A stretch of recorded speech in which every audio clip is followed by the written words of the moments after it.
കേരളത്തെ കരയിപ്പിച്ച വലിയൊരു സംഭവമാണ് വയനാട്ടിലെ മുണ്ടക്കയിലും ചൂരൽമലയിലും ഉണ്ടായിട്ടുള്ളത്.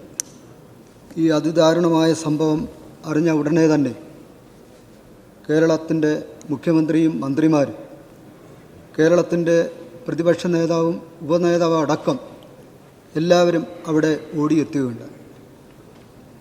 വലിയ സഹായമാണ് സാർ എല്ലാവരും നൽകിക്കൊണ്ടിരിക്കുന്നത്. നിയമസഭാ കമ്മിറ്റിയുമായി ബന്ധപ്പെട്ട് ഒഡീഷയിൽ പോയപ്പോൾ അവിടുത്തെ മലയാളി അസോസിയേഷൻ ഞങ്ങളുടെ മുന്നിൽ വന്ന് പറഞ്ഞത്, വയനാട്ടിലുണ്ടായ ദുരന്തത്തിൽ ഞങ്ങളും വീട് വെച്ച് നൽകും എന്ന് പറഞ്ഞു. സാർ, ഇന്ത്യയിലെ എല്ലാ സംസ്ഥാനങ്ങളിലും മലയാളികൾ താമസിക്കുന്നുണ്ട് സാർ. അവരെല്ലാം വീട് വെച്ച് നൽകാൻ തയ്യാറാണ്. അതേപോലെ തന്നെ വിദേശ മലയാളികൾ അടക്കം ഒരുപാട് പേർ സന്നദ്ധത പ്രകടിപ്പിച്ചിട്ടുണ്ട്. സാറ്, എൻ്റെ കുട്ടിക്കാലത്ത് ഞാൻ സ്കൂളിൽ പഠിക്കുമ്പോഴാണ് ബഹുമാന്യനായ ശ്രീ മാത്യു ടി തോമസ് അവർ പറഞ്ഞതുപോലെ കൊല്ലം ജില്ല കണ്ട, കേരളം കണ്ട ഏറ്റവും വലിയ ദുരന്തമായിരുന്നു പെരുമൺ ദുരന്തം, ട്രെയിൻ അപകടം. 100-ലധികം പേർ അവിടെ മരിച്ചു. അതിനുശേഷം എൻ്റെ ജീവിതത്തിൽ കണ്ട ഏറ്റവും വലിയ ദുരന്തമാണ് മുണ്ടക്കയിലും ചൂരമലയിലും അതേപോലെ തന്നെ വിലങ്ങാടും ഉണ്ടായിട്ടുള്ളത്. ഒരുപാട് പേർ നമുക്ക് നഷ്ടപ്പെട്ടു. സാർ, ഒരു കുഞ്ഞിൻ്റെ കരച്ചിൽ കണ്ടപ്പോൾ വലിയ മനോവിഷം തോന്നി. ഒരുപാട് പേരുടെ തേങ്ങലുകൾ നമുക്കിപ്പോഴും നമ്മുടെ കാതിൽ നിറഞ്ഞു നിൽക്കുകയാണ് സാർ.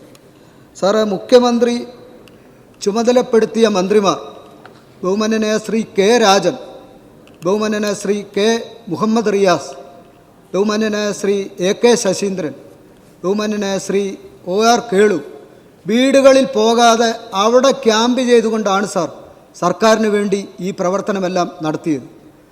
വയനാട് ജില്ലയിലെ 2 MLA-മാർ, ഞാൻ പേരെടുത്ത് പറയുന്നു, നമ്മുടെ സിദ്ദിഖിൻ്റെ മണ്ഡലത്തിലാണ് ഈ സംഭവം ഉണ്ടായത്. സിദ്ദിഖും IC ബാലകൃഷ്ണനും അവിടുത്തെ മന്ത്രിയായിട്ടുള്ള OR കേളു അവിടെ പൂർണ്ണമായും നിന്നു. നമ്മുടെ മുഴുവൻ ഡിപ്പാർട്ട്മെൻറ്റുകളും, കേരളത്തിലെ മുഴുവൻ ഡിപ്പാർട്ട്മെൻറ്റുകളും വളരെ നന്നായിട്ടാണ് ജോലിയെടുത്തത്. വിജയകരമായി അത് പൂർത്തീകരിക്കുന്നതിനുള്ള നടപടികൾ സ്വീകരിച്ചു വരികയാണ്. ഇവിടെ പ്രധാനമന്ത്രി ഒരുപാട് സഹായങ്ങൾ വാഗ്ദാനം ചെയ്തു. ആ സഹായമെല്ലാം പത്രത്തിലൂടെ മാത്രമേ ഉള്ളൂ എന്നത് ഒരു വസ്തുതയായി കാണുന്നു. സഹായം ലഭിക്കുമെന്നുള്ള പ്രതീക്ഷയാണ് കേരളത്തിനുള്ളത്. അത് ലഭിക്കും. അത് ലഭിച്ചതിന് ശേഷം കേരളത്തിലെ ഇടതുപക്ഷ ജനാധിപത്യ മുന്നണി ഗവൺമെൻറ്, മുഖ്യമന്ത്രിയുടെ നേതൃത്വത്തിലുള്ള ഗവൺമെൻറ്റും പ്രതിപക്ഷവും വളരെ പൂർണ്ണമായി സഹകരിച്ചുകൊണ്ടാണ് ഈ ദുരന്തത്തെ നേരിട്ടത്. ദുഃഖിതരായ കുടുംബാംഗങ്ങളോടൊപ്പം ആ ദുഃഖത്തിൽ ഞാനും പങ്കുചേർന്നുകൊണ്ട് എൻ്റെ പാർട്ടിയുടെ എല്ലാവിധമായ അനുശോചനവും ഈ അവസരത്തിൽ രേഖപ്പെടുത്തുകയാണ്.